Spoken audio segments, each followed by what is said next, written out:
kita jumpa lagi dalam tematik 3D, kewajiban dan hakku.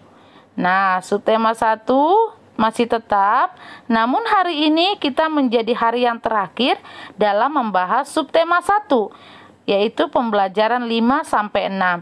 Jadi next, video selanjutnya kita akan masuk dalam subtema 2. Oke ya. Nah, sebagian pembelajaran 5 dan 6 sebenarnya adalah materi yang sudah kita pelajari di pembelajaran 1 sampai 4. Nah, manusia memerlukan beberapa kebutuhan dasar agar tetap bertahan hidup. Ini di halaman 27 ya. Kebutuhan dasar tersebut contohnya makanan, pakaian, dan tempat tinggal. Tempat tinggal merupakan tempat berlindung dari cuaca panas, dari hujan, atau hewan. Nah, tempat tinggal manusia itu disebut rumah. Hak dan kewajiban dengan rumah atau tempat tinggal itu ada 3 dan bisa banyak lagi. Ini misalnya meringkas menjadi 3 ya. Jadi rumah ditempati orang tua, itu wajib menjaga kebersihan dan kerapiannya. Jika memiliki kamar sendiri, itu wajib juga membersihkan dan merapikan. Berbagai perabotan rumah dipakai seluruh anggota keluarga juga wajib menjaga dan tidak merusaknya. Nah, kita sudah belajar tentang hak dan kewajiban kemarin. Masih ingat kan? Hak adalah ya. Contoh-contohnya ini dia. Masih ingat kan contoh-contohnya? Oke. Lalu kewajiban beserta contohnya. Ini ya. Oke. Coba lihat di halaman 27 yang di atas. Nah, di situ kan ada contoh kalimat saran dan maksudnya. Nah, jadi kita belajar kembali ke kalimat saran ya. Nah, kalimat saran. Namun sebelum kita masuk ke kalimat saran, kita masuk materi yang sudah kita pelajari di minggu atau di video pembelajaran sebelumnya. Nilai kemungkinan ini sudah kita pelajari ini ya, ada dengan 2 cara: mengurangi jumlah suku atau menjumlahkan suku yang diketahui. Contohnya ini ya, yang kemarin ya. Jadi mau kita jumlahkan atau mau kita kurangkan, oke? Nah, seperti di halaman 30 itu ada ayo berlatih. Nah, di ujungnya di situ sama dengannya sudah ada angka 898. Jadi anak-anak hanya mencari angka-angka yang ketika dijumlah dia bisa menjadi 898. Tapi ingat angkanya jangan ada angka 1 sampai 10. Jadi angkanya harus di atas 100. Ya. 100 ditambah 798, nomor 1. Yang kedua 200 ditambah 698. Yang ketiga 300 ditambah 598. Yang keempat 400 ditambah 498. Yang kelima 500 ditambah 398. Itu ya. Jadi hanya menjawab nomor 1 saja ayo berlatih. Ya. Oke. Lalu kita masuk, yang tadi bukan tugas ya, hanya menulis saja di situ ya untuk nomor 1 saja. Nah, menjaga diri dengan mencuci tadi ya. Ini yang minggu lalu ya. Oke.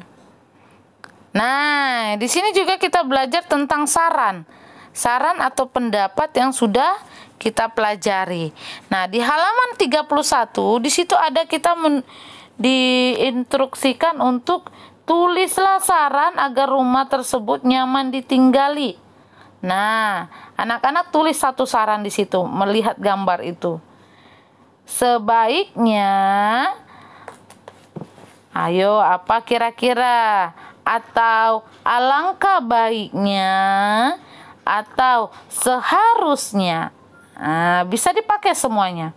Contoh, seharusnya rumah tersebut dirapikan agar terlihat rapi. Nah, gitu ya.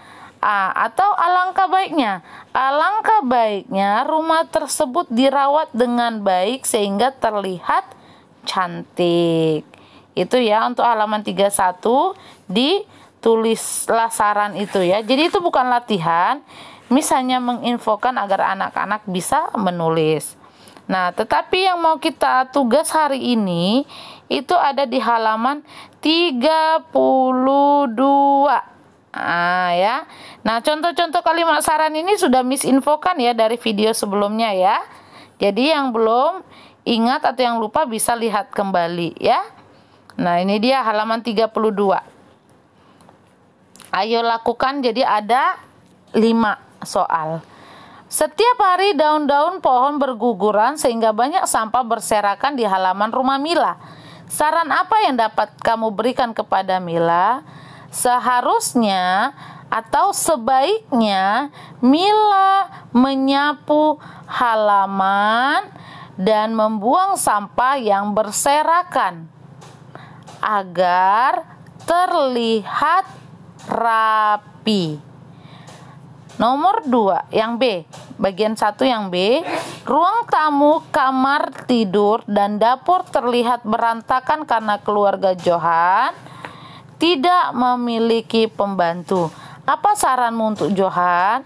Sebaiknya Johan membantu membersihkan atau merapikan ruang tamu, kamar tidur, dan dapur agar terlihat rapi.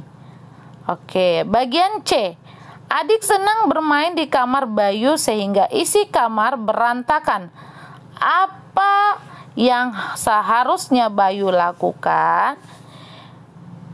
Sebaiknya atau seharusnya Bayu merapikan kembali kamarnya setelah bermain agar terlihat rapi. Yang D. Ibu Neni setiap hari membersihkan dan merapikan meja makan. Tetapi adik Neni selalu meninggalkan makanan sisa yang berceceran di meja dan di lantai. Apa yang seharusnya Neni lakukan? Seharusnya Neni tetap membersihkan kembali meja makan agar sisa makanan tidak berceceran di meja. Untuk yang E, Dodo baru membersihkan kamarnya jika disuruh ibu. Bagaimana seharusnya Dodo bersikap? Seharusnya Dodo membersihkan kamarnya sebelum disuruh ibu. Oke ya. Jadi hanya bagian 1 saja ya tugasnya. Khusus halaman 32, 5 soal itu. Oke? Bisa menulis saran lain loh. Nggak harus mengikuti saran yang Miss ucapkan atau yang Miss infokan. Oke? Oke. Lalu kerjakan evaluasinya. Nah, itu untuk tugas. Evaluasi 1 halaman 39 dan 40. Nah, coba lihat di halaman 33. Nah, di halaman 33 itu ada Vito dan Dani sedang berbincang di kamar Dani yang tidak rapi. Nah, ya. Seharusnya kan rumah itu bersih dan rapi agar nyaman ditempati. Nah, apa saran untuk Vito dan Deni? Sebaiknya Vito dan Deni sambil berbincang-bincang merapikan kembali kamar Dani gitu. Oke? Oke. Nah, halaman 34 coba lihat 34. Ayo jawab. Yang pertama, bagaimana keadaan rumah Dani?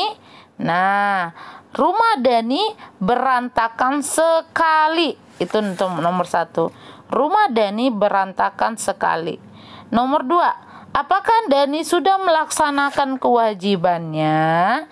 Nah, sudah dilakukan belum kewajibannya? Nah,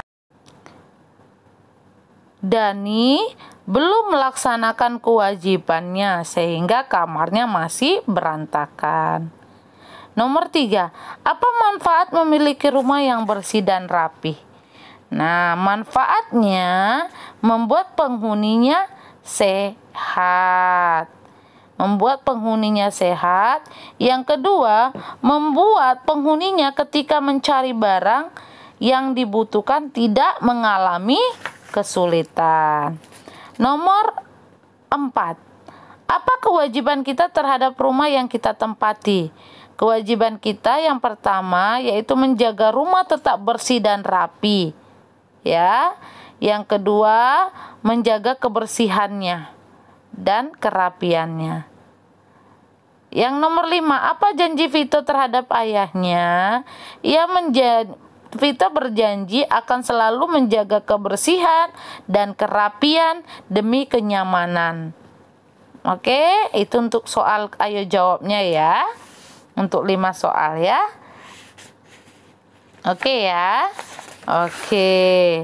Nah, untuk MTK di situ ada kemungkinan yang sudah juga Miss infokan dari pembelajaran atau di video sebelumnya. Jadi anak-anak tinggal mengisi saja 5 kemungkinan yang kosong situ. Ada 5, nomor 1 sampai 5. Seperti yang kemarin ya. Contoh 150, berapa dijumlah berapa menjadi 150. Jadi anak-anak mencari berapa dijumlah berapa menjadi 150 sampai ada 5 contoh, oke? Oke, untuk evaluasi 1 kita akan nanti bahas hasilnya di Zoom ya. Oke, sampai jumpa dalam video selanjutnya. Bye-bye.